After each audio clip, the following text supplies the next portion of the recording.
प्रणाम करै छी। हम भावना मिश्रा एखन happy for U page per live छी। हमर संग सोनू कुमार झा जी छथिन, एखन एलखिन हैं। अहाँ के हैप्पी फॉर यू पर बहुत बहुत स्वागत है। ई मूलतः कथाकार छथिन, हिनकर पोथी सब प्रकाशित भेल हैं और ई आकाशवाणी में सेहो कार्यरत छथिन एखन वर्तमान में। बहुत रास हमरा सबके गपशप हैत, अहाँ सबसे आग्रह करब कि जल्दी जल्दी जुड़ू और लाइव के आनंद उठाओ। अहाँ के Sonu ji happy for U पर बहुत बहुत स्वागत है और बहुत नीक लग रहा है कि अहाँ आए लाइव।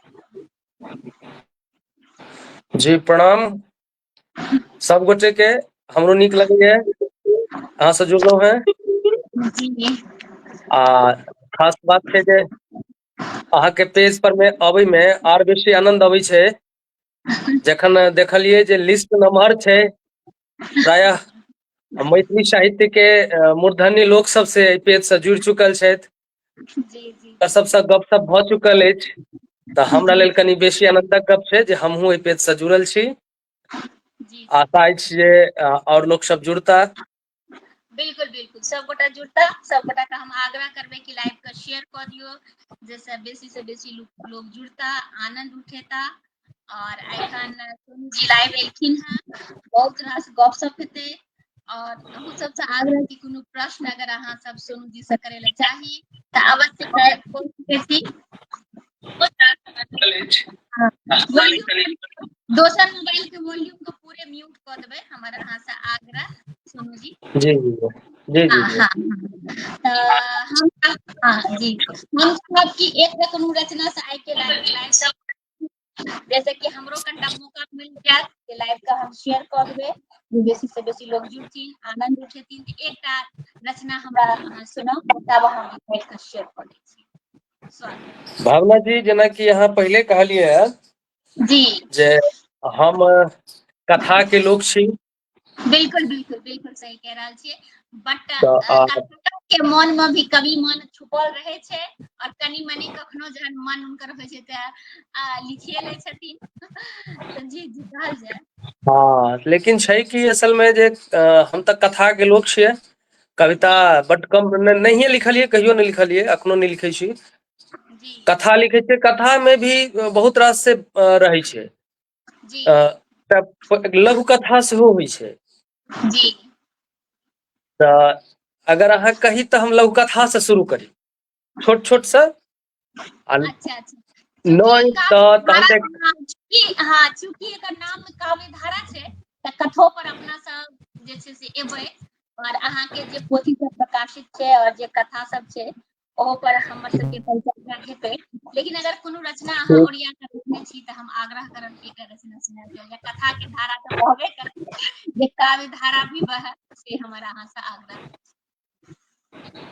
ठीक छै, हम अहाँके बात के रखैत हम एकटा जी बहुत जी पुरान रचना, एकदम आरंभ में जे लेखन आरंभ केने रही ताहि समय में एका दूटा कविता से शब्द जोड़बाक प्रयास केने रही। जी जी तऽ ओ एकटा कविता अछि, हमरा लगैया जे ओ कविता आइयो सामयिक छै, कारण जे जी स्त्री विमर्श के कविता छै। अच्छा अच्छा तऽ ओकर शीर्षक छै देखा रहल अछि भोर। वाह वाह, बहुत सुंदर। नहि बुझलक हमर कियो इच्छा, हमर मोनक बात के कयल गेल सतत उपेक्षा, तोड़ल गेल विश्वास के।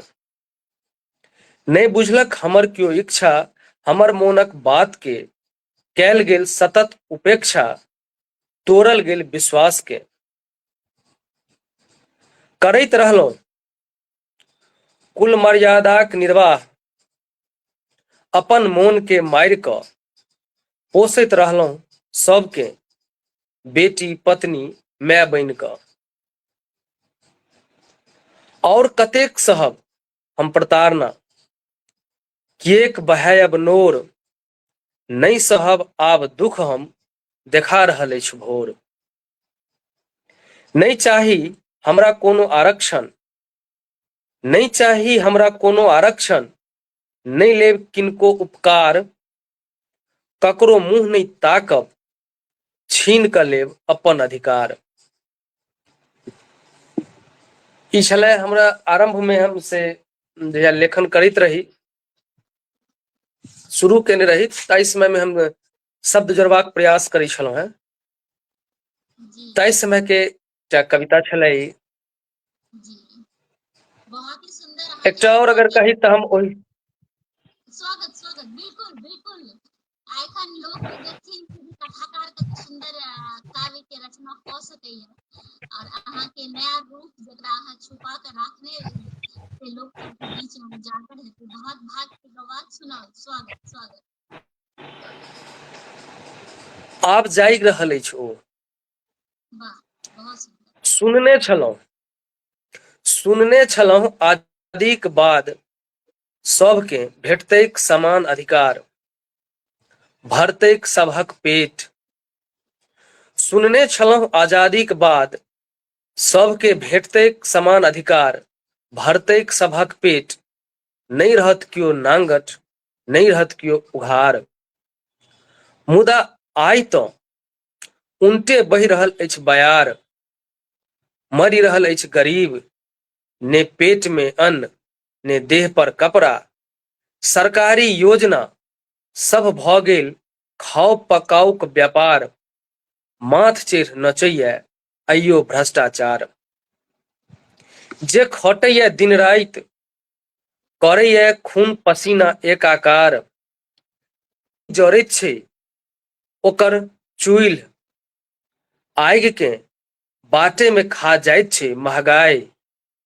ओ अपन संतान के दवाइ बेतरेक देखैया मरैत। कोढ़ जाइत छै ओकर दरैक, आ तेहना में सूतल मरल खून में उठै लगैत छै ज्वार। ओकरा बोध होइत छै अपन अधिकार, आ तकर संग कर्तव्य। बिन कर्तव्यक अधिकार थिक छाउर। आब जागि रहल अछि ओ, अकर्मण्यता के त्यागि रहल अछि ओ। ओकरा बोध भऽ गेल छै अधिकार कर्तव्यक अन्योन्याश्रय संबंध। वाह बहुत ही सुंदर बहुत ही सुंदर। आनंद आनंद बहुत ही नीक लागले। और बहुत ही हमर आग्रह के अहाँ मानलौ और एते सुंदर सुंदर कविता भी सुनेलौ। बहुत ही सुंदर। केशकर ठाकुर जी जुड़ गेला है, लिख रहल छै स्वागत अछि सोनू जी अहाँ के। बहुत बहुत धन्यवाद अपने जी के। गोर लगै छी सर। हाँ हमरो तरफ से प्रणाम करे छियै। और लिख रहल छै हिनका से कविता सुनू, नीक युवा कवि छै। बिल्कुल सही कह रहल छियै सर कि अहाँके बुझल अइ जे हम कविता नहि लिखै छियै, हम तऽ कवि नहि छी। बिना कवि के एते सुंदर दूटा रचना हमरा सबके सुनेलौ हँ और हमरा पूर्ण एकाधटा विश्वास रचना तो ओहिना लिख लै छै कियो। हाँ नहीं क्यों नहीं लिख पाबै छै, ई अहाँ के गलत हमरा लागे हमर समझ से क्यों नहीं लिख सकैया।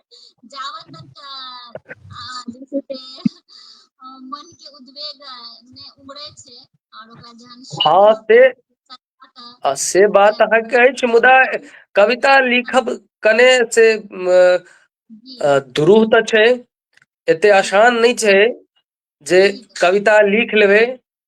सही बा बात आइ जे स्थिति देखा रहल अछि जे जी हर तेसर आदमी कवि छै।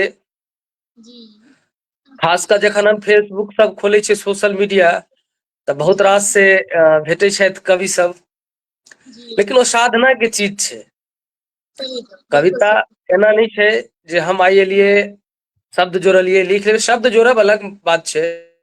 जी मुदा कविता से लिखब कविता बनायब ओ एकटा निश्चित रूपसँ साधना छै। एते आसान नहि छै भावना जी कविता लिख लेब कवि भऽ जायब। बिल्कुल सही कह रहल छियै। उद्गार तऽ सबके रहै छै, भीतर बात सबके रहै छै, लेकिन ओकरा व्यक्त करबाक क्षमता सबके अलग अलग छै, और सही जकरा ओ क्षमता छै वएह कवि छै। बिल्कुल सही कह रहल छियै। बहुत ही सुंदर। संजना दास जी सेहो जुड़ल छै, प्रणाम कऽ रहल छै, सुपर लिख रहल छै, बहुत बहुत धन्यवाद अपने के लाइव से जुड़लौ हँ। और जखन हमर अहाँ के बातचीत भेल रहै प्रथम बेर तखन अहाँ कहने रही कि हम कथाकार छी।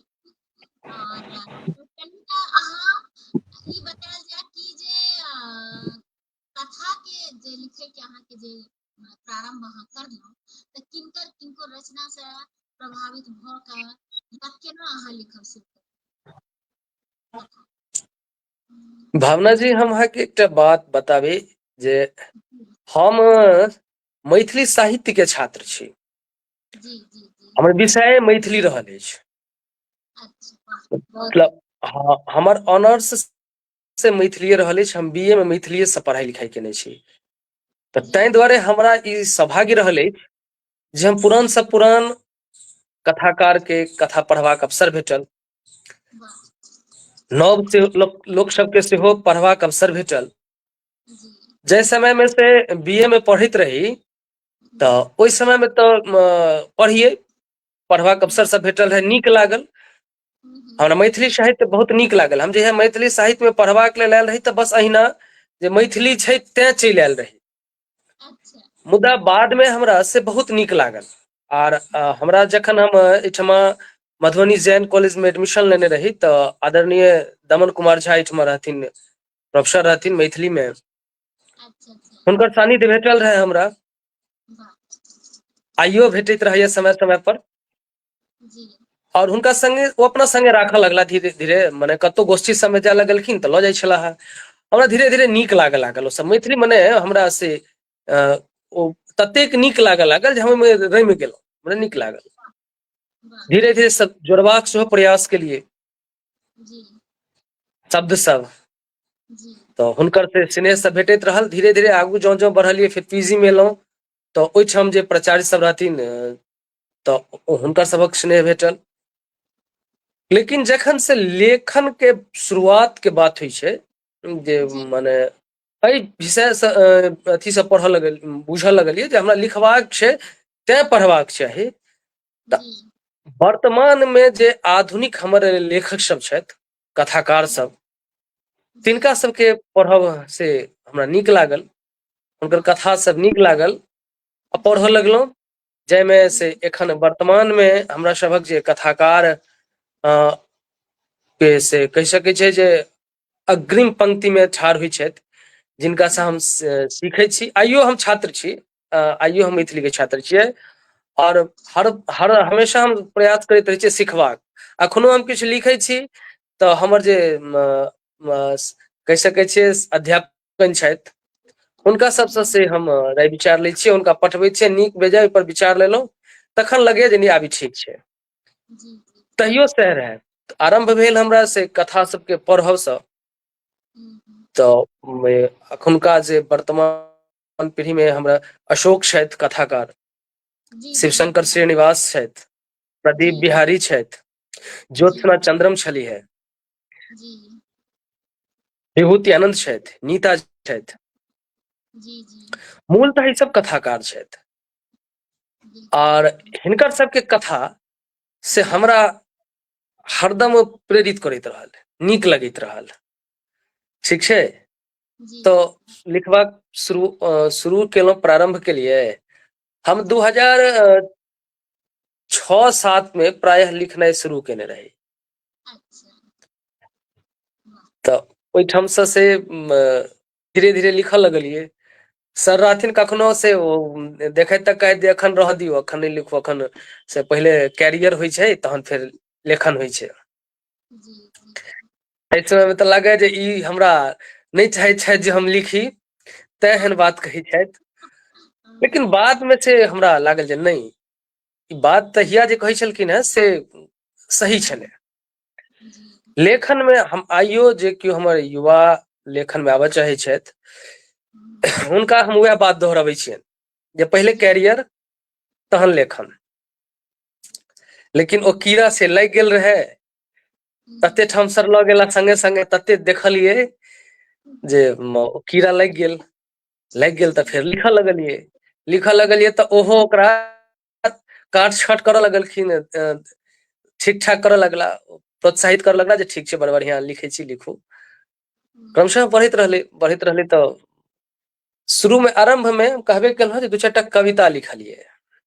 जी कविता लिखलियै तऽ हम ताबे धरि पीजी में आबि गेल रही। ओतऽ अच्छा, विभूति आनन्द सँ भेंट भेल। जी कथो लिखियै तऽ ओ लेकिन हमरा कहला जे तू कथे लिख, कथा लिखबाक से तोरा में गुण छौ, वाह, कविता नहि सुतरै छौ। तऽ बस छुटि गेलै कविता ओतहिसँ, कथा दिस आबि गेलियै। तो कथा हम कंटिन्यू कथे लिखे छी एखन तक, अब हम कविता नहीं लिखे छी। ई जे बहुत ही दूटा सुंदर। छलै से हम ओही समय के कविता छलै, जी अब जी हम कथे लिखे छियै।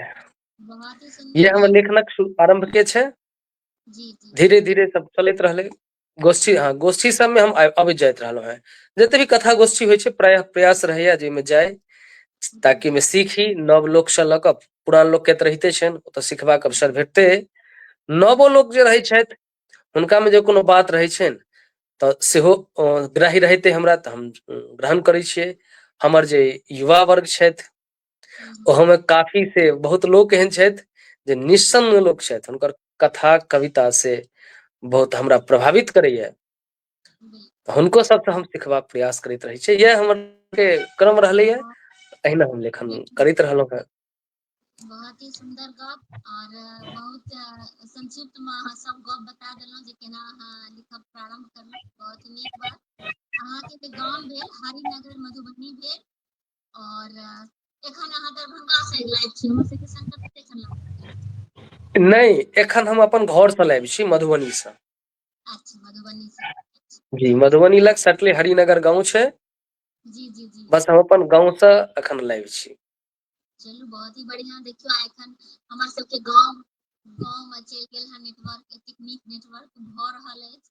तऽ कखनो कखनो नीको लागैया, कखनो कखनो डरो लागे छै कि नेटवर्क चलि नहि जाए। पिछला बेर नेपाल से जुड़ल रहथिन तऽ उनका नेटवर्क के बड़ा इशू ओहि दिना भऽ गेलै, लाइट चलि जाइत रहे और मोबाइल में पता नहीं की नहीं, बंद करे। जी, उम्मीद अछि जे नहीं जायत। हाँ, नहीं नहीं, बिल्कुल बिल्कुल बिल्कुल नहीं जायत। और कारण छै जे हम सब से एकदम मधुबनी सराउंडिंग में छी, और नेट के व्यवस्था छै पूरा। ओ 24 आवर सर्विस छै घर में, जी ताहि जी दुआरे ओ रहत। जी जी। 2020 में अहाँ के साहित्य अकादमी युवा पुरस्कार प्राप्त सेहो भेल है। और अहाँ के जे कथा संग्रह गस्सा गस्सा के लेल भेटल है ना। जी जी जी जी, गस्सा। हाँ, तो हमर आग्रह कि अगर पोथी अहाँ के पास उपलब्ध हुआ तो हमरा सबके देखा दिअ। जी निश्चित। ई हमर गस्सा पुस्तक छै। जी जी जी जी। बहुत जाहि पर हमरा 2020 में जी साहित्य अकादमी के युवा पुरस्कार भेटल अछि। जी जी जी जी। 2017 में ई पुस्तक प्रकाशित भेल छै। अच्छा अच्छा। तो चलू अहाँ के कहि ढेर सके रास शुभकामना, ढेर रास बधाई। और जी, नाम धन्यवाद। हमरा आकृष्ट करलक। कनीटा एक पोथी के नाम पर अपना सब परिचर्चा कऽ ली कि गस्सा जे नाम अहाँ राखलिए पोथी के, एकर विषय वस्तु की छै और की सोच के एकर नाम की रखल। गस्सा जे शब्द छै भावना जी, जी जी जी ओकर अर्थ होइ छै जी गफ्फा। जी गस्सा नहीं बुझनेबै तऽ गफ्फा संभवतः बुझि गेल हेबै। जी जी आ जी जी। अगर गप्फो नहीं बुझलियै तऽ हम से फरिछा दी। बिल्कुल जे बिल्कुल। गफ्फा कहल जाइ छै, अपन सबके जे अगला जनरेशन छै उनका सब ला एकदम एक एक शब्द का परिचय। जी जी, गफ्फा कहल जाइ छै। लुप्त भऽ रहल छै ई सब जे शब्द छै ना, ओ पूरा विलुप्त भऽ रहल छै। तऽ बिल्कुल जी बिल्कुल, जी बिल्कुल। गफ्फा कहल जाइ छै जी हाथ के जे या पैर के आंगुर के बीच के जे जगह छियै, ई सब गप जे छै ने, एकरा जी गफ्फा कहल जाइ छै। ठीक छै। जी और यह जी जे हम सब फंसा दै छियै एहिमे, जी एकरा कहै छै गसगसा के पकड़ि लेब। एना के जखन पकड़े छियै ने तऽ कहै छै गसगसा के पकड़ि लेलकै। ई जी जे जगह छै ने, एकरा गफ्फा कहल जाइ छै। और बिल्कुल। ओकरे से गस्सा सेहो कहै छियै। जी। टोन के फर्क छै। गस्सा भऽ जाइ छै समस्तीपुर सराउंडिंग के जे एरिया छै, जी ओहिमे ओकरा गस्सा कहल जाइ छै। और हमरा सब एम्हर ओकरा गफ्फा कहै छियै। जी लेकिन ओकर वैह होइ छै, वैह छै। जी। और एहिमे अहाँके लगभग से 16-17 टा जी कथा छै। जी। जे विभिन्न से विषय पर लिखल गेल छै। जी मूलतः कहि सकै छियै जे ई युवा वर्ग के जे सोच दृष्टिकोण ओहि पर आधारित छै। एकटा नव बयार बहलैया जी आधुनिकताक, जी जे ततेक तेजगर ओ बिहाड़ि छै, जाहिमे जी देखिए रहल छियै सबकिछु उड़िया रहल छै। हाँ हाँ बिल्कुल। ओकर जे दंश छै, ओकर जे जी प्रभाव पड़ै छै, जी ओकरा सचेत करबाक प्रयास सेहो किछु कथामे कयल गेल छै। आधुनिकता नीक छै, आधुनिकतामे रहबाक चाही, मुदा एते नहि डूबि जाय जे हमसब ओहिमे डूबल रही। जी ताहि सब से संबंधित से कथा सब सेहो छै। ओतऽ मानि लिअ जब अच्छा पाठक अच्छा पढ़ने हेता वा पढ़थिन तऽ ओ कहि सकै छथि। जी जी ऋषि वशिष्ठ जी के लागत प्रणाम करै छियै। ओ लिख देलकै खूब नीक। हमरा भावना, हमरा फोन में भावना जी के आवाज स्पष्ट नहीं अबैत अछि। अच्छा तऽ एहि लेल हम प्रकृति करै छी कि हम एग्जिट भऽ कऽ पुनः जुड़ै छी। भऽ सकैया किछु प्रॉब्लम भेल हेतै। तऽ हमर आग्रह सोचली अहाँके कि अहाँ ई नहि बतेलियै कि अहाँ ई पोथी के नाम गस्सा राखलियै किया। अहाँ सबटा चीज बता दियौ, हम एग्जिट भऽ कऽ पुनः जुड़ै छियै, कियाकि कई रहै छै कि हमर आवाज स्पष्ट नहीं आबि रहल छै, ठीक ने। तऽ हम ठीके छै, अहाँ आउ तऽ फेर हम एहि पर गप करै छी। जी जी जी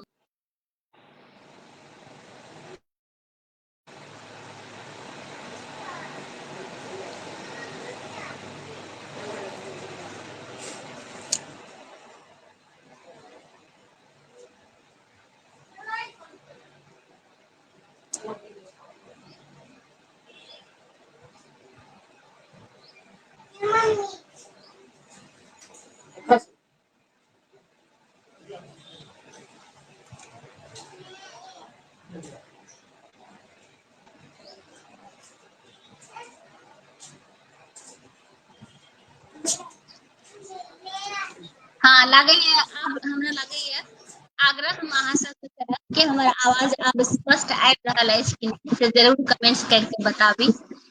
अहाँके तऽ हमर आवाज स्पष्ट आबि रहल अछि ने सोनू जी। हाँ, हमरा आबि रहल अछि। ऋषि जी भैया के प्रणाम। हाँ प्रणाम, हमरो तरफ से प्रणाम अपने के। और एहि पर जे छै से कनि स्पष्ट करियौ कि नाम अहाँ की सोचि कऽ रखलियै। कियाकि ई नाम तऽ एकदम विलुप्त भऽ रहल छै, बहुत गोटा के नहि पता हेतै। आइ काल्हि बहुत नया नया इंग्लिश में ई चीज हर चीज के तऽ बच्चा सब नया जेनरेशन जे छै से अलग अलग अपन नाम दैत रहै छथिन। ई पोथी के नाम एतेक नीक अहाँ केना मोन में विचार आयल से कहल जाय।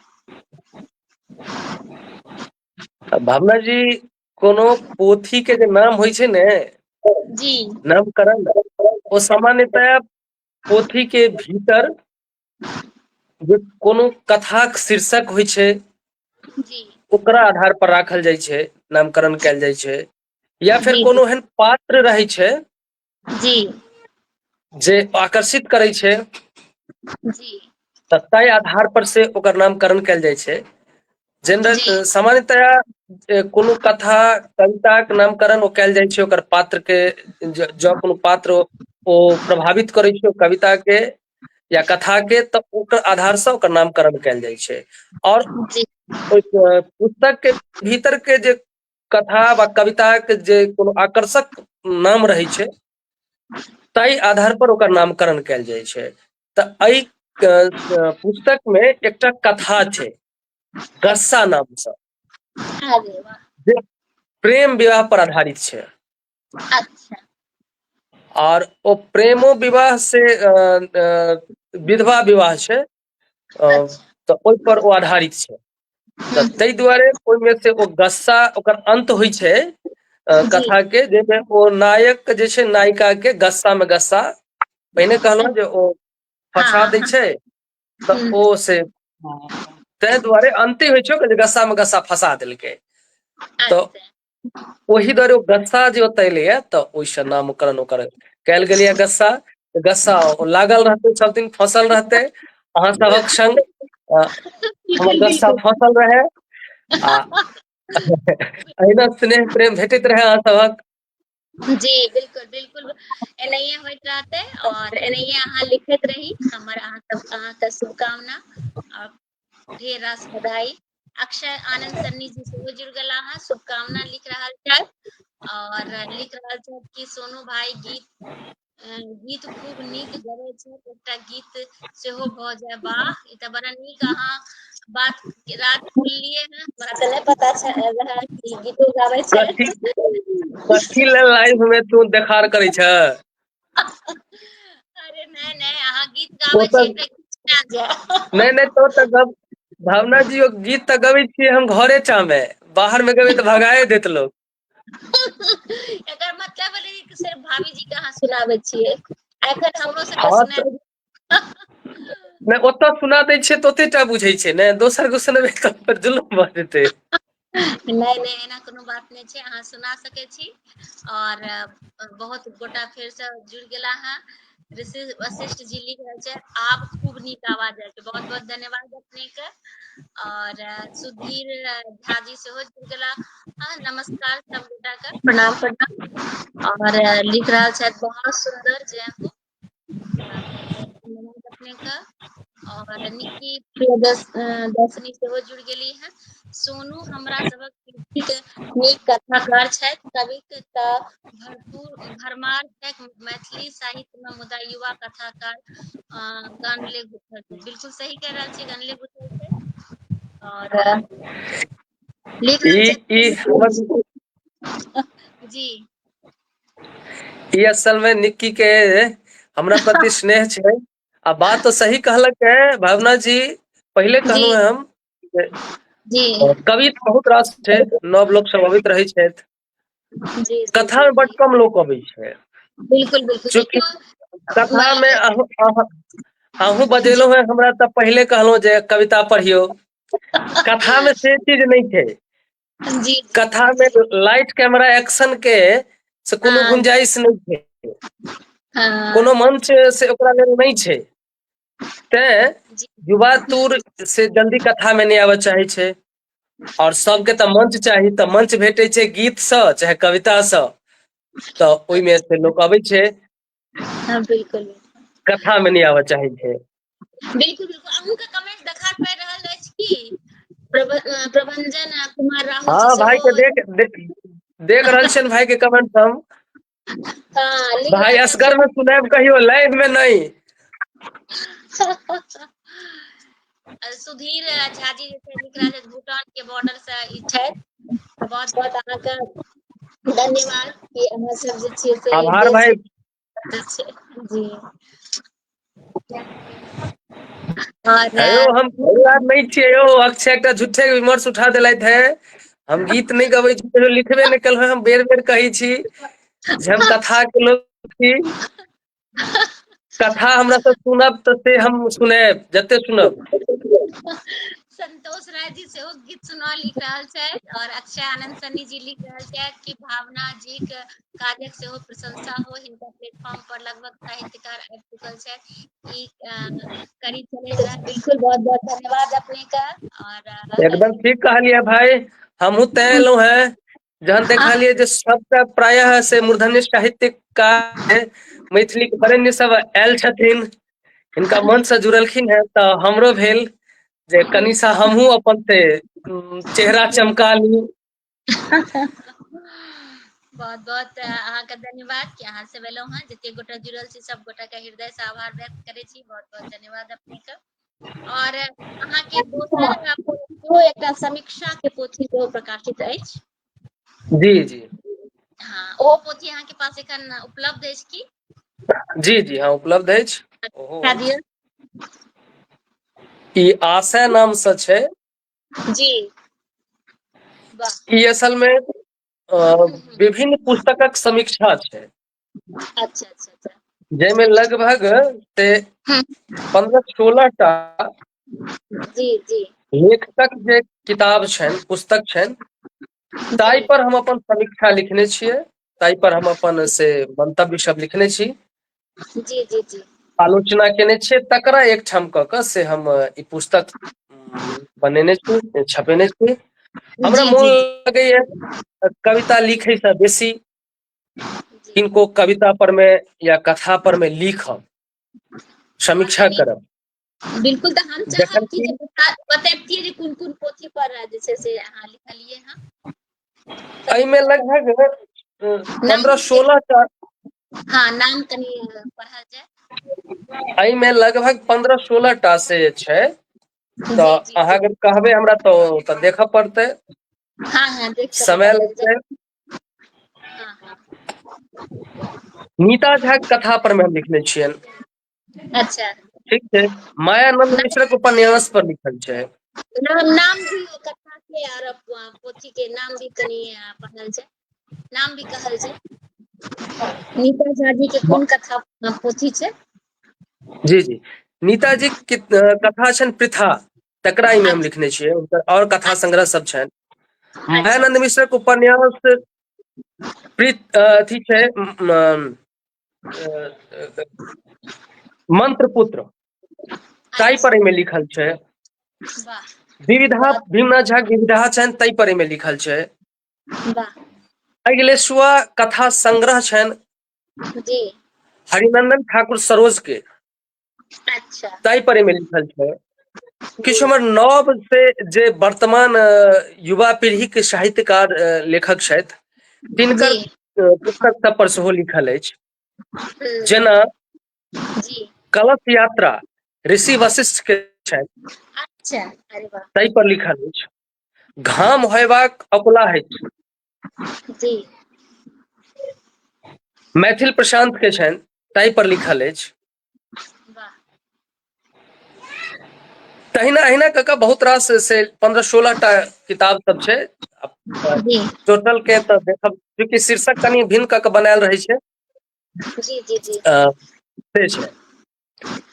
और ओकर तऽ अतिरिक्त, एकर अतिरिक्त जी एखनो हम लिखैत रहै छी। एखनो जे हमरा से नीक जी लगैया तऽ जी हम लिखै छी, हुनकर किताब के पढ़ै छियै और ओहिपर जी लिखै छी। बिल्कुल बिल्कुल, बहुत ही नीक काज करै छी। तऽ एमे कते लगभग कते पृष्ठ छै पोथी में अपने के? ई अछि, एहिमे लगभग से 103 पृष्ठ अछि। अच्छा 103 पृष्ठ छै, चलू जी बहुत ही कम। हाँ बहुत रास अहाँके शुभकामना। तऽ जेना एमे सिर्फ पॉजिटिव ही गप लिखलिए हैं कि कोनो एमे नेगेटिव बात भी छै ई पोथी में? इएह तऽ बात छै। जी समीक्षा जखन होइ छै ने, तऽ जी दुनू बात होइ छै, दुनू चीज रहै छै। बिल्कुल चूँकि बिल्कुल ठीके कहलथि है राहुल भाई जे ओ बड दुरूह काज छै, ओ तऽ बड रिस्क जी होइ छै। जकर किताब बिल्कुल पर लिख रहल छियै, भऽ सकैए जे ओकरा संगे से मुँह फुल्ली भऽ जायत, बाजा भौकी बन्द भऽ सकैए। ताहि लेल एहि बात पर हम खास कऽ के हाँ, अहाँ से अथी कारण करब। छै जे बड़ाई टा खाली नहि होइ छै, ओहिमे जे कमी रहै छै सेहो देखायल जाइ छै। आ जखन अहाँ ककरो कमी के से आगू अनबै तऽ ओकरा खराब लगै छै, तऽ ओतऽ रिस्क रहै छै।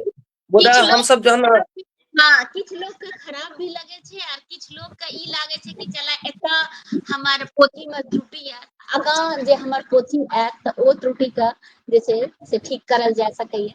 ई डिपेंड करै छै हर पर्सन पर, जे हाँ जी, किनका तऽ ओहन जे तरह सोच जी जे ओहन सोच रखनिहार लोक छथि, तिनके जी टा पुस्तक पर हम तऽ लिखितो छी। जी जिनका पर हम लिखलियन हैं से जी ऋषि दे छथि लाइव में, जी जी या मैथिल प्रशांत छै। हम पहिले कहि देने छलियै जे भाय देख जी हम लिखै छियै तऽ झगड़ा नहि भऽ जाय। कारण जे हाँ, और हम से लिख कऽ सुना देने रहियन जे भैया ई हम लिखलियै, और हमरा अहिना हेतै।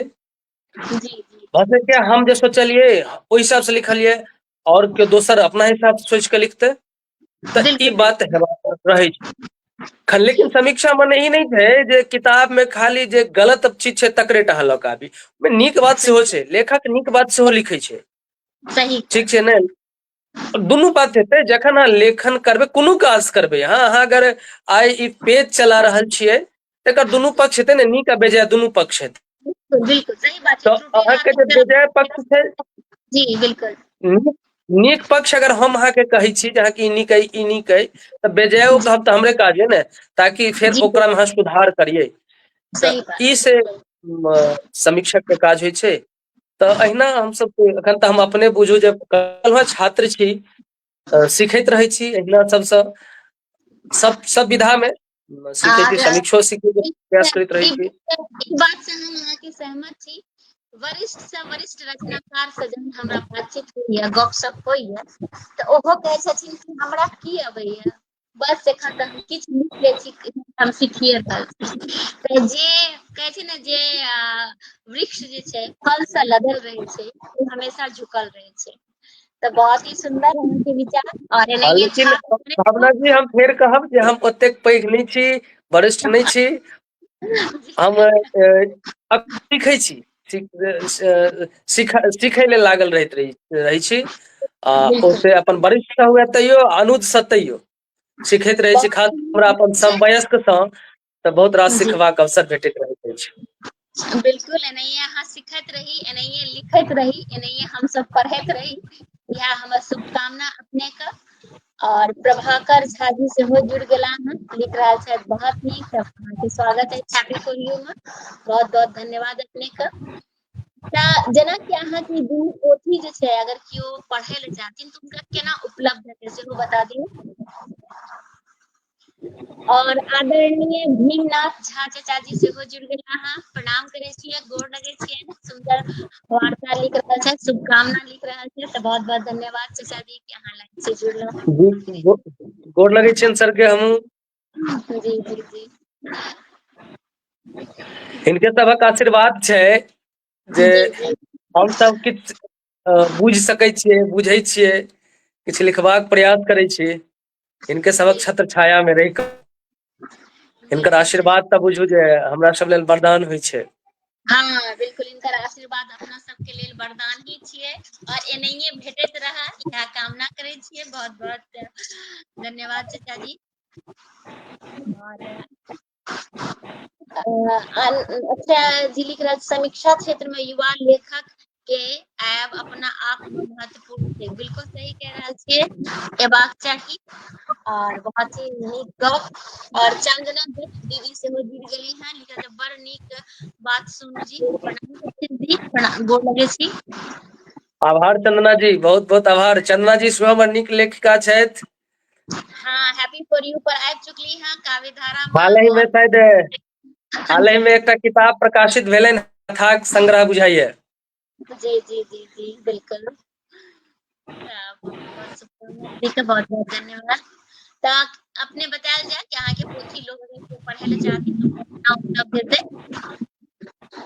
आशय जे एहि समीक्षा के ओ जी नवारंभ सँ प्रकाशित अछि, जी जी तऽ नवारंभ प्रकाशनसँ लेल जा जी सकैया। जी गस्सा से कहि सकै छै आउट ऑफ प्रिंट भऽ चुकल है। अच्छा। ओ आब उपलब्ध जँ हेतै तऽ सम्भवतः जानकी पुस्तक केंद्र, जी मधुबनी से संपर्क कयल जा सकैया। हुनका लग जँ किछु प्रति बचल होय तऽ होय, नहि तऽ हमरा लग तऽ आब से अनुपलब्ध छै। कते प्रति प्रकाशक छपल लग सेहो नहि हेतनि।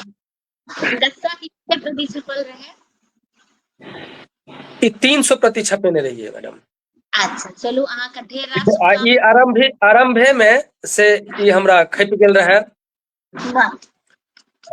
हमर ई पहिल पुस्तक छल, तें से खास कऽ कऽ जे पहिल पुस्तक होइ छै तऽ सबके होइ छै कि नहि से तऽ नहि कही, लेकिन हमरा भेल रहै जे जहिया हमर पहिल किताब आयल रहै तऽ हमरा बहुत रास प्रसन्नता भेल रहै। एते प्रसन्नता भेल रहै जे ओहिसँ बेसी प्रसन्नता हैब हमरा लग छै फेर दोबारा हमरा लागल रहै जे हमरो एकटा किताब से आयल, आ ओ किताब तहिना हमर से हाथे हाथ चलियो गेल।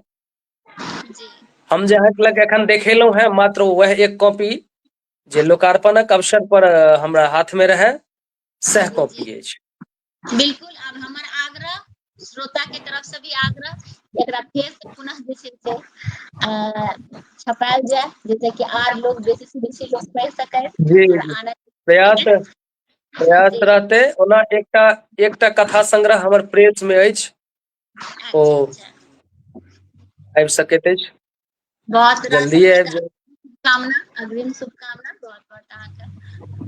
और जेना कि अहाँ युवा जे छै से रचनाकार छी, तऽ जे पहिलुका रचना अहाँ कहलहुँ कि अहाँ स्टूडेंट भी मैथिली के छी, तऽ जे पहिलुका जे रचनाकार रहे, जे युवा एखन रचनाकार आबि रहल छथिन, तऽ दुनू के रचना में अहाँके की अंतर लगैया, और अहाँ समीक्षक भी बढ़िया छी, तऽ ओहि हिसाब से बतायल जाय कि दुनू के रचना में अहाँके की पढ़े में की अंतर लागल, की नीक लागल, की बेजाय लागल, तऽ अपन विचार व्यक्त करू से आग्रह।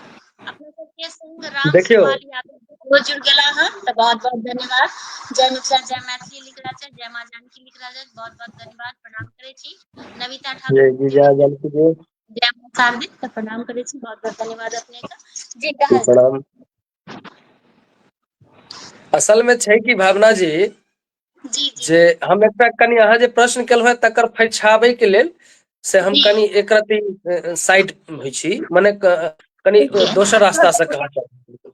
हाँ हाँ एकटा अहाँ जी कहू। अहाँके जे आइ के दृष्टिकोण छै, या हमर जे दृष्टिकोण छै, जी बुझै के, सोचै के, देखै के दुनिया के, से कने जी जहन अपन पहिले चलि जाइ छियै अपन पूर्व में, तऽ जी अहाँके लगता है हमर पिता के या हमर माँ के जे सोच छलनि हैं, जी ओहिसँ हटि कऽ से अहाँके दृष्टिकोण भेलैए, हमर दृष्टिकोण भेलैए।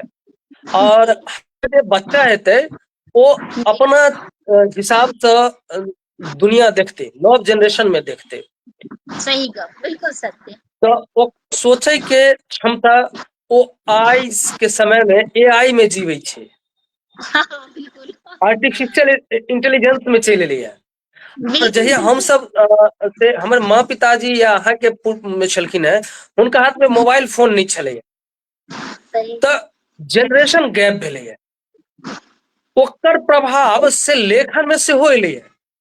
सही गप।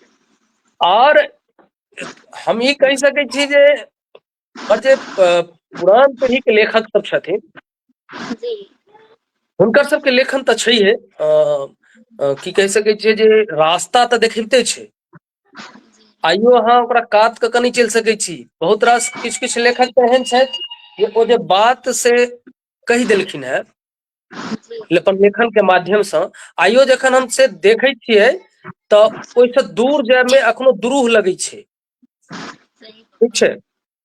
ओते फरिच दृष्टिकोण अखनो धरि हमरा युवा सबके नहि भऽ पायल है, मुदा जी आजुक जे युवा अपन दृष्टिकोणसँ देख कऽ रचना करै छै, से अहाँके अचंभित करै छै। ओ पूर्व के लेखक में नहीं छै ओ बात। तकर कारण छै जे आइ के लेखक आइ में जीवै छै, आइ ओ एआई में जीवै छै, आइ ओकरा पूरा संपूर्ण दुनिया मुट्ठी में छै। आइ इजराइल और ईरान में युद्ध भऽ रहल छै, ओकर जे दुष्प्रभाव छै से एतय देखाई दऽ रहल छै ओकरा, और ओकर चित्रण अपन शब्द में करै छै, ठीक छै। ई सब अंतर एलैया, लकीर तऽ छै जे पूर्व के जे लेखक सब छथि, हुनको जहन हम पढ़ै छियै तऽ लगैया किछु लेखन हुनको सभक छै एहन जे अपन समय से बहुत बाद के बात छै, बहुत के बात करै छै। आ आइ के सेहो किछु लेखक के तहिना छनि। आब तऽ हम अहाँ चाँद पर चलि गेलियै, आब तऽ घूमय लेल जा रहल छियै चाँद पर। जिजीविका तकै छै आइ के लेखन में, आजुक लेखक राजनीतिक गप करै छै तऽ ओहि हिसाब से गप करै छै। संभावना बहुत छै आजुक नव पीढ़ी के जे हमर लेखक सब अछि, हुनकर कविता में, हुनकर कथा में, और किछु तऽ आइयो ओहन लोक छै, तैयो छलखिन हैं, सब दिन रहलैया जे बस लेखन में अबै छथिन, लेखन करै छै, लिखैत रहै छथि, लिखता प्रभाव ओतेक नहि दऽ पबै छै, मुदा सही किछु लेखक तऽ छै जकर प्रभाव बिल्कुल छै पड़ैत रहतै, समय समय अयला पर ओ से अपन असर देतै, बिल्कुल ई छै। बिल्कुल तें सही कह रहे हैं।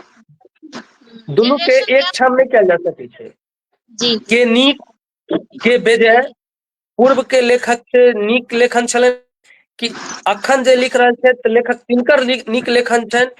ई से बंटवारा करब कठिन छै, कारण जे ओहि समय में जे पूर्व लेखक हमर लिखलखिन ओ ताहि समय के बात लिखलखिन है, ओ अपन दृष्टिकोण से लिखलखिन है। आइ के जे लेखन भऽ रहल छै ओ अपन दृष्टिकोण से भऽ रहल छै।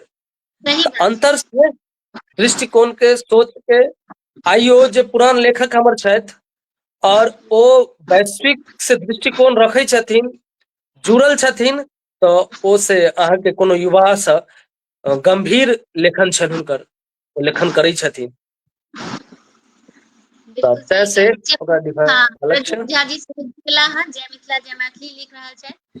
प्रवीण झा जी सेहो जुड़ल छथि, जय जानकी लिख रहल छथि, और संतोष मिश्रा जी सेहो जुड़ल छथि। नीक विचार दूरदर्शिता तऽ हेबाक चाही, बिल्कुल सही कहै छियै। प्रणाम अहाँ सब गोटा के। राम सुपाल यादव लिख रहल छथि, मिथिला में दहेज प्रथा बंद होबाक चाही कि नहीं, अहाँ सबके की विचार। बिल्कुल दहेज प्रथा बंद होबाक चाही, एमे विचार की तऽ नहीं हेबाक चाही। भाई एकटा गप आब हम अहाँके कहऽ चाहब जे जी दहेज प्रथा तऽ दहेज तऽ की कहबै ओ समाप्त भए जाय के चाही। हाँ, बहुत हद तक तऽ अभी कहि सकै छै जो खत्म भऽ गेल छै, दहेज प्रथा आब खत्म नहि रहि गेल छै। हाँ, खत्म नहीं भेले हैं। जे कनी की कहब समझदार व्यक्ति छथि ओ नहीं ले छथि, लेकिन एखनो बहुत लोग लऽ रहल छथि।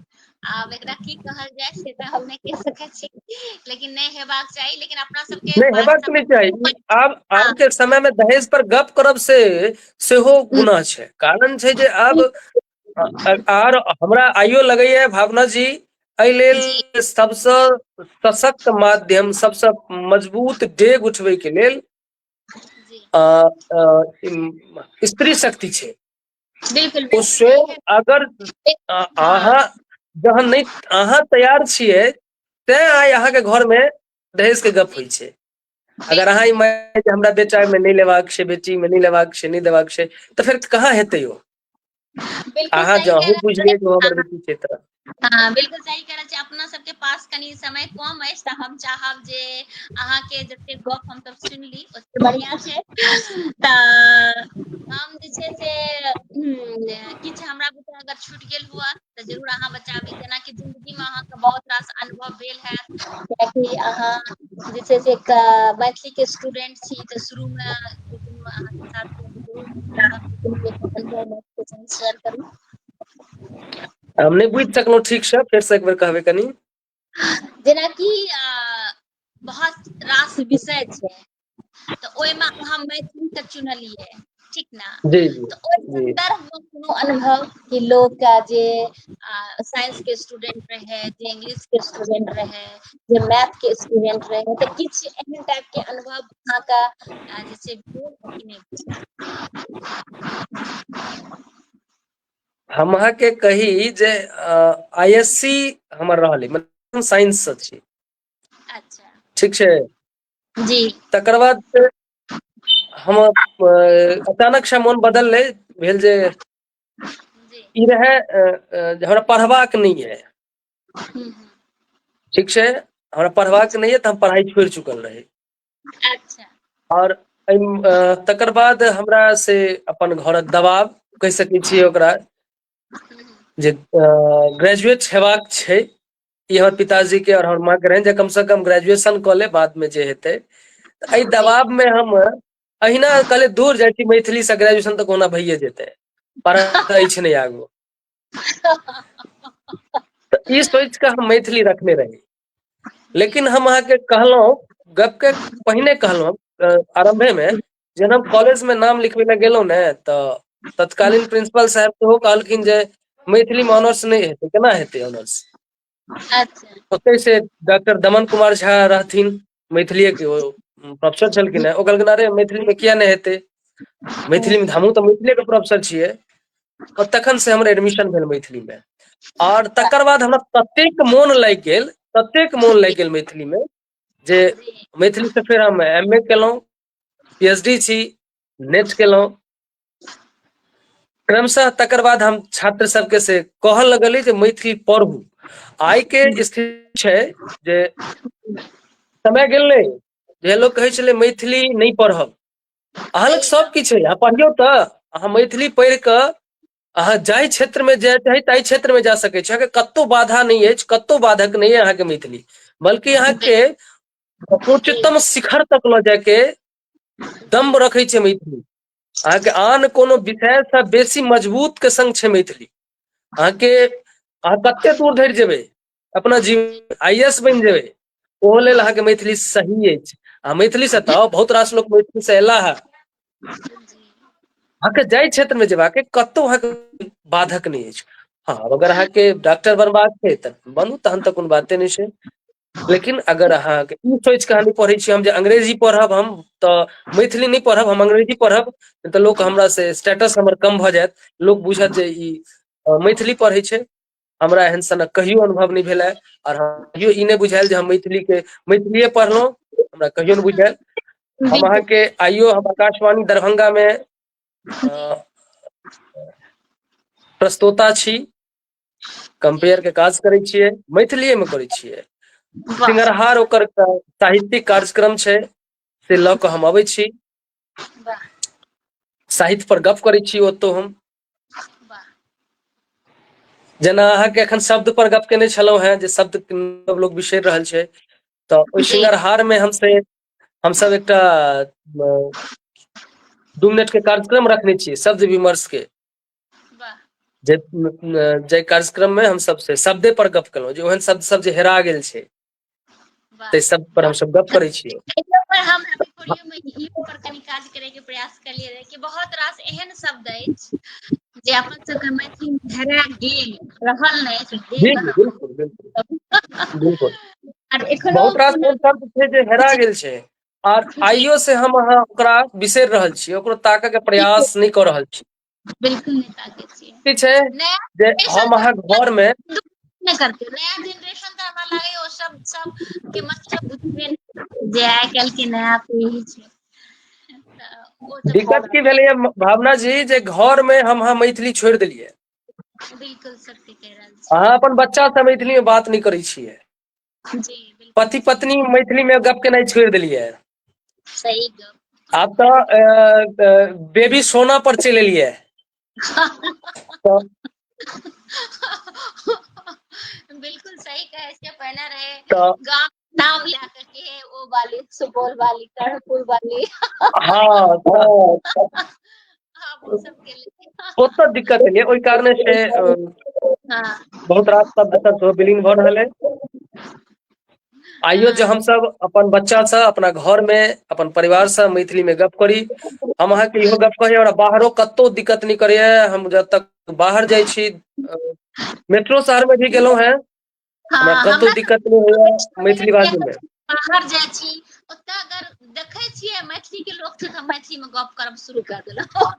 बाहर हाँ, के तऽ मैथिली के देख कऽ ने, अहाँ मैथिली के देख कऽ हम तऽ ओहिना गप करै छियै, हमरा एहन लागै जे सबटा मैथिली जनै छै। अरे ओ ने, ओ व्यक्ति से मैथिली में गप करे लागै छै, जे व्यक्ति हमरा बाहर हाँ से बिल्कुल बिल्कुल बिल्कुल बिल्कुल। ओ बात कहि रहल छी। एखने हमरा काल्हि खन एकटा दिल्ली में एकटा जे छै से हमर सबके आंटी छथिन, ओ पूछलखिन कि अहाँ सबके मिथिला में की अछि, हिन्दी जी जी पूछलखिन। हमर सबके मिथिला में घूमय के लेल बहुत रास चीज अछि, आबू हम अहाँके पूरा जी जी। घुमायब। चाहे अहाँ उगना महादेव लए ली, चाहे अहाँ सीतामढ़ी में जे छै से जानकी जी के जन्म स्थान लए ली, पुराना गाम लऽ ली, या अहाँ जे छै से की कहे छै कालिदास के उच्चैठ मंदिर लए ली, कते अरे नाम ओहिना गिनब। ओहिना अहाँ मिथिला आउ तऽ ओकर गाम गाम जे छै से पर्यटन छै। हाँ, वएह कहली कि चलू अहाँ एक बेर मिथिला हमर के हर गाम पर्यटन छै, अहाँ आउ तऽ। हाँ बिल्कुल, तऽ अपन सबके मिथिला में जे छै से स्वर्ग अछि, बस एकरा पहचाने के जरूरत छै, एकरा समझे के आवश्यकता छै। तऽ देखियौ समय जे छै से बड़ा ही से भागि रहल अछि, ओकरा हम प्रयास करै छी पकड़ि ली, तऽ किछु अहाँ लागे जेना ओरिया के राखने छी हमरा सब लए, तऽ हम आग्रह हाँ, करब असल में हम जी पहिले कहलहुँ जे हम कथा के लोक छी, तऽ हमरा जी जबरदस्ती तऽ कविता पढ़ा लेलहुँ। जी आ और की कहै छै जे ई सन्नी भाई गीतकार सेहो बना देला है, हाँ मने गायक बना देला, गीतकार ने, ओ तऽ कहै छै जे गबै छी। सिंगर। हाँ हाँ, ओ तऽ गायक बना देला है। मुदा से सबटा नहीं, हम कथा के लोक छी, लघु कथा सेहो लिखै छी। जी जी जी हम अहाँके छोट छोट दूटा प्रयास करै छी जे हम लघु कथा सुनाबी, स्वागत। ओ कनी से अकानल जाय, एकदम ओ टटका छै और आइ के संदर्भ में हमर कह सकै छी यूथ जे छै जी कोन तरह से भ्रमित भऽ रहल छै, दिशा ओकर से बदलि रहल छै, जी एहि सब पर में से हम एकटा स्वागत। जी जी सुना दीजिए। छोट सन सब लघु कथा से हाँ अहाँके मैं कसम से पकड़ के पढ़ब रख ली।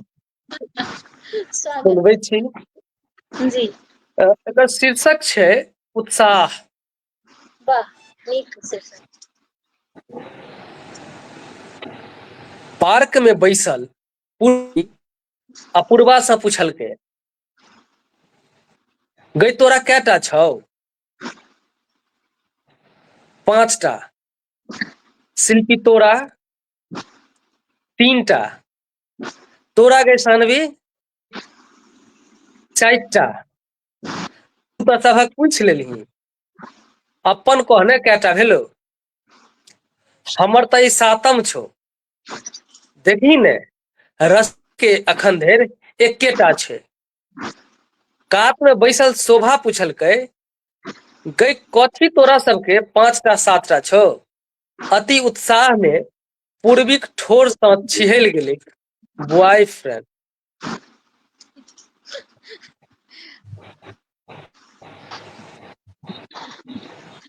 एकर बाद एकटा और हम कथा सुनबै छी, लघु कथा आगे, बिल्कुल बोझ। बिल्कुल। पर एकटा आग्रह, एक कथा पर हमर एकटा कमेंट अहाँ लेल आग्रह कि अहाँ जी जी तऽ लड़की के बारे में लिख देलिए, आप कहीं पुरुष के बारे में भी एकटा लिख देबै। कहीं गिनती ने एकटा कोई कह दिए जे हमरा अनगिनत, हम गिनती नहीं गिन सकलहुँ से एकटा जरूर अहाँ कथा लिखिए लघु। अच्छा ठीक, अहाँ कहलहुँ है तऽ जी हम प्रयास ओहो पर एकटा करब, जी ओकरो जी लिखी। जी स्वागत। तकर बाद एकटा और हम सुनबै छी, स्वागत। बोझ। वाह। खेतक धान सबटा कटि गेल छलै, अच्छा वाह। रीझन ट्रैक्टर पर सबटा बोझ खरिया लऽ अनलक आ माथ पर बेरा बेरी बोझ सब उतारि रहल छल। रीझनक बुढ़िया माय अथबल बैसल सबटा देख रहल छली। बेटा के अपसियांत होइत देख ओकर ममता हिलकोरैत रहलै। रीझन अंतिम बोझ राखि कऽ आयल, ओकर मुंह लाल टरेस भऽ गेल छलैक। माय ओकरा देखते पूछलकै, बौआ बोझ सबटा उतरि गेल कि ने? रीझनक मुंह लाली आंखि में आबि गेलै। माय दिस देखैत बाजल, अहाँक जीवैत सबटा बोझ कोना उतरत? वाह, बहुत ही नीक। और वंदना चौधरी लिख रहल छै कि पात्र बदल दियो। ठीक छै वंदना जी, अहाँके बात हम से स्वीकार केलहुँ। और राजेश कुमार नरसिया जी लिख रहल छै, बहुत ही सुंदर नीक विचार सर जी, प्रणाम। तऽ प्रणाम करै छी। जी प्रणाम। देखियो, कोनो और भी कथा के या कविता के व्यक्तिगत रूप से नहीं लेल जाय, एहि बात के से हम आग्रह करब। कखनो कतौ बिल्कुल बिल्कुल। और एहिमे समाज जे के, एहिमे हाँ बिल्कुल समाज के जे स्थिति छै से अहूँ जानि रहल छियै और हमहूँ जानै छियै। जखन बिल्कुल अहाँ व्यक्ति से बाहर, और स्त्री पुरुष लिंग भेद, ओकरा के क्षेत्र, एहि सबसे अलग भऽ कऽ सोचियौ, बिल्कुल तखन अहाँके वास्तविकता से होइ छै। अच्छा, एकटा और हम अहाँके सुनबै छी, जी कोना हरास से संस्कृति के से देखियौ, आ फिर अहाँ कहब जे पुरुष किया ने, तऽ ई तऽ विमर्श पर जेबै तखन। नहीं नहीं, ओनाहियो शीर्षक पुरुष टैटू। पुरुष पुरुष जे छथिन से स्त्री पर बेसी लिखै छथिन, अपना आप पर कनि कम लिखै छथिन। सुनायल जाउ, स्वागत। स्वागत। अच्छा से हम पुरखो वाला सुनबै छी अहाँके। नहीं नहीं, सुनायल जाउ। टैटू शीर्षक छै। अच्छा समुद्र गत्र में टैटू कहिया परवा लेलियै ये? 4-5 मास भऽ गेल। बुझि पड़ैया हाथ पर गोदना सेहो गोदबेने छी। हाँ यौ, हुनकर नाम लिखबेने छियै। मधुश्रावण छलाह कि नहीं? हाँ आयल छलाह। ये अहाँके तऽ टेमियो पड़ल हैत कि नहीं? हाँ यौ, तऽ एकटा बात पूछू, दुनू में सबसँ बेसी कथी में कष्ट भेल? टेमी दगबै में। से कियाकि ओ संस्कृति आ परंपरा के नाम पर छैक।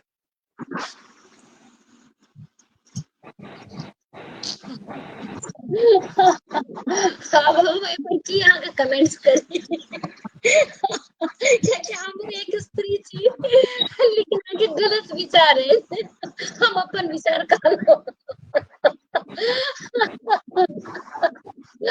तैं कहलहुँ है।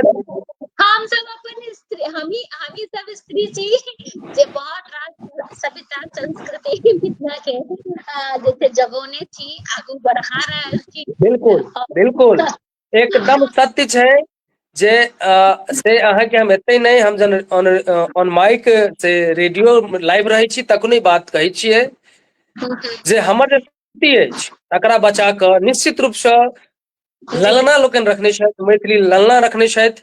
से ओ जी गीतक माध्यमसँ होय, संस्कृतिक माध्यमसँ, या जेना कोनो ओहे जिया कऽ बचा कऽ रखने छथिन। तें हुनके पर भरोस बेसी होइ छै जे वएह लोकनि जी ओकरा आगुओ धरि जिया कऽ रखती। जहन वएह सब मचोबै छथिन गर्दनि तऽ कष्ट हुअ लगै छै। सही तऽ गप, बिल्कुल सही छियै। देखियौ जेना अहाँ कहलियै ने कि हर चीज के दू पहलू होइ छै, नीक और बेजाय दुनू, तऽ बिल्कुल सही कह रहल छी। अच्छा, आब एकटा अहाँ पुरुष मानसिकता पर सेहो सुनबै छी। स्वागत। कमेंट अछि अहाँके एकटा। व्यक्तिगत अनुभूति के निर्व्यक्तिक पृथ्वी के कविता कहल जाइ छै, स्त्री पुरुष के बात छै। बिल्कुल सही बात, वएह गप हम कहि रहल छी। कोनो लिंग भेद पर में नहीं जाय के छै। स्त्री होइ छै कोनो लेखन में, लेखन बस अहिना होइ छै, समाज के देख कऽ होइ छै। समाज में जे बात होइ छै ताहि संगे लेखन होइ छै। बिल्कुल प्रयास रहै छै जे ओकरा ओहि जँ भऽ सकैए जे केओ एहन लेखक होइ छथिन जिनकर लेखन से समाज सुधरै छै, लोक मानै छै। किया तऽ किताब पढ़िए कऽ हमहूँ एते दूर अहूँ एलियै, ओहो एलखिन हेँ, नीक बात छलै सएह लऽ कऽ।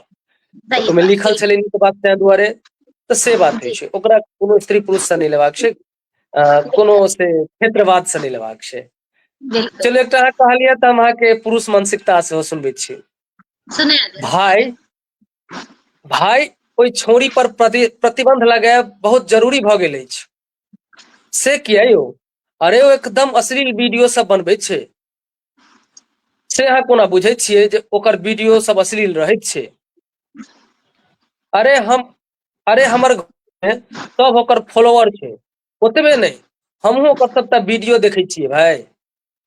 तऽ अपन घर के सम्हारू ने, किएक देखै छी? इंटरनेट में तऽ बहुत किछु छैक, सबटा की देखबे जोगर होइ छै? आ अहाँके कोनो कबुला अछि जे ओकर वीडियो देखबे करब? कहलकै जे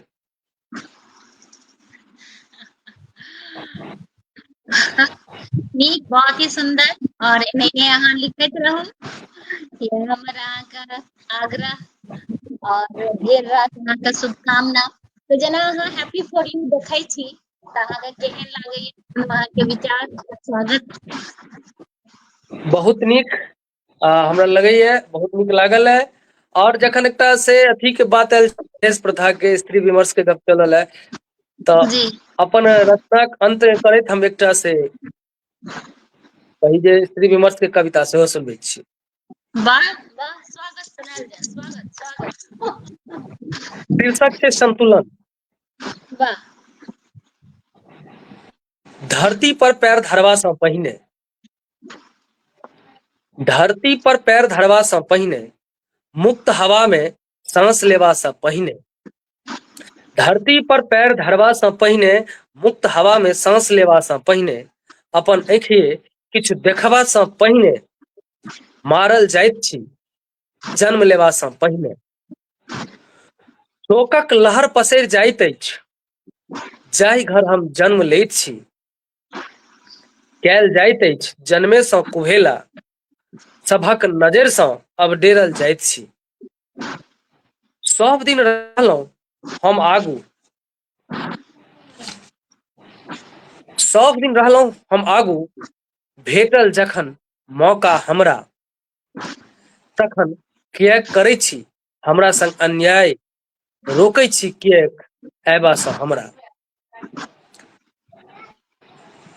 अछि प्रश्न हमर ओहि माय सँ, अछि प्रश्न ओहि माय सँ हमरा कहबैत छथि जे 21वीं सदीक नारी। अछि प्रश्न ओहि माय सँ हमरा कहबैत छथि जे 21वीं सदीक नारी उड़तहु कोना आकाश में, माय जँ गर्भ में दीतथि मारि। वाह। अछि प्रश्न ओहि माय सँ हमरा कहबैत छथि जे 21वीं सदीक नारी उड़ितहु कोना आकाश में, माय जँ गर्भ में दीतथि मारि। अछि हमर एकटा अर्जी नहि रोकू धरती पर अयबा सँ, अछि हमर एकटा अर्जी नहि रोकू धरती पर अयबा सँ। टूटि जायत सृष्टिक संतुलन केवल हमरे टा मरला सँ। वाह, बहुत ई यहाँ के भावना का व्यक्त करलक हँ और बिल्कुल इहे हेबाक चाही। और एहिमे माँ बाप दुनू सही हेबाक चाही, दुनू के अगर निर्णय रहतै तो जरूर जे छै से एहन तरह के काम नहीं हेतै। तऽ श्यामल सुमन जी भी जुड़ल छै, विजय कुमार ईश्वर जी सेहो जुड़ गेला हँ, बहुत सुंदर लिख रहल छै। तऽ बहुत प्रणाम करै छियै, इहो काव्य धारा में आबि चुकला हँ, तऽ बहुत जी बहुत प्रणाम भाई धन्यवाद। साहब। हाँ हाँ, प्रणाम प्रणाम।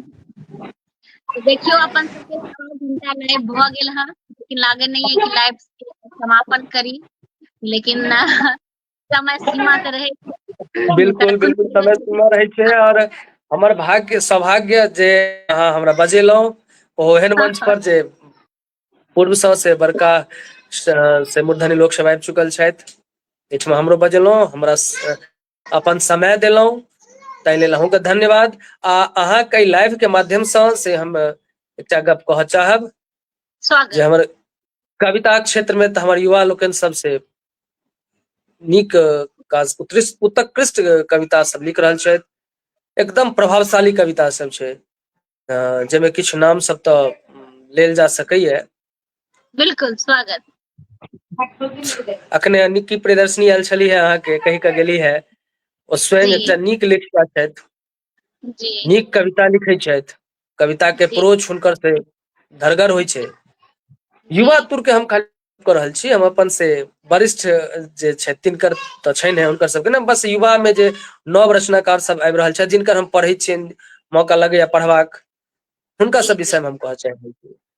जी काठमांडू सँ एखन छथि विकास वत्सनाव, नीक कविता लिखैया। जी जी हैप्पी फॉर यू पर पहिले कहने रही जे कविताक मंच छियै, तऽ हमरा जी रहत जे हिनकर सब बजायल जाय, हिनकर सबके कविता से पाठ बिल- हुए, नीक लगतै। बिल्कुल बाल मुकुंद छथि, जी ओ आबि चुकला हँ, मैथिल प्रशांत छथि। ओहो आबि चुकला हँ। एहि सब प्रकृतिक जे धरगर धाह दैत कविता सब छै, कवि सब छथि, जी हिनका सबके से अपन पेश करनियो। अहाँ जी जी चूँकि अहाँके कहै छियै, पहिले अहाँ कहलहुँ जे हमर कविताक मंच छियै, हम तऽ कथा जी के लोक छी, जबरदस्ती आबि गेलहुँ। जी लेकिन नहि एकटा नहि आग्रह बिल्कुल जे जी नव जे केओ आबि रहल छथि छी साहित्य में, जी हुनका से दूटा हमर से निवेदन आग्रह रहत। एकटा तऽ ई कहब जे कविता लिखू, लेकिन कथा में सेहो आउ, कथो लिखू। बिल्कुल हालांकि जी किछु नव लोक सब कथो में एलैथ है, किछु देखार छथि, किछु अखन अनचिन्हार छथि, समय अयला पर ओ सब सामने एती। तकर बाद छै जे पढ़ू, पढ़यके प्रयास करियौ। बहुत रास नव लोकके देखै छियनि जे सब चीज लिखै छथिन, कथो कवितो नाटको, समीक्षो तो हमर कहबी अछि जे ओहि सब विषय के कनि पढ़ियो, सही पढ़बा में बात। समय दियो। जी जे नीक लगे छै अहाँके, जे अपन आदर्श छथि के आदर्श मानै छियनि हुनकर पढ़ू, सही तखन बात। लिखू। जी अहाँके लेखन, जो ई हम एकटा समीक्षक के रूप में कहलहुं हैं, लेखन नीक हेतै, मैथिली के लेल से नीक काज हेतै। बस यह कहबाक हमरा। और अहाँके तऽ बहुत बहुत धन्यवाद। संगे संग जते लोग एहिठमा आयल छलथि है, हमरा देखलथि है, हुनका सभक प्रति आभार प्रणाम गोर लगै छियनि। समय अभाव रहै छै, अपन अपन बनायल रहै छै लोक समय में, ताहि जी दुआरे आब भगवान के जेहन आदेश से नहीं नहीं, कयल जेतै। आग्रह। और सब गोटा के हम बहुत बहुत धन्यवाद देव कि अहाँ सब लाइव से जुड़लो। अहाँ के भी बहुत बहुत धन्यवाद कि अहाँ एतेक नीक के संग निश्चित निश्चित जे छै से एतेक नीक अपन विचार व्यक्त करलहुँ। और बस इएह कहब कि एनाहिए काव्य धारा चलैत रहे, अहाँ सब आबैत रही और आनंद हमरा भेटैत रहे। और एहि के साथ एहि के लाइव समाप्त करती। सब गोटे के बहुत बहुत प्रणाम, और सब गोटे से आग्रह करब कि जरूर लाइव को शेयर करी। अहूँ से एकटा आग्रह, बहुत रास कमेंट्स छै, तो जखन अहाँके समय भेटै तऽ जरूर एक बेर कमेंट्स के देखबै, से हमर आग्रह अहाँ से। और जी एहि के निश्चित साथ निश्चित। जी जी एहि के साथ एहि के लाइव समाप्त करे छी। सब गोटा के प्रणाम करे छी। जय मिथिला, जय मैथिली। अहूँ प्रणाम प्रणाम करे छी। प्रणाम, सब गोटे के प्रणाम। हाँ, सब गोटा के प्रणाम।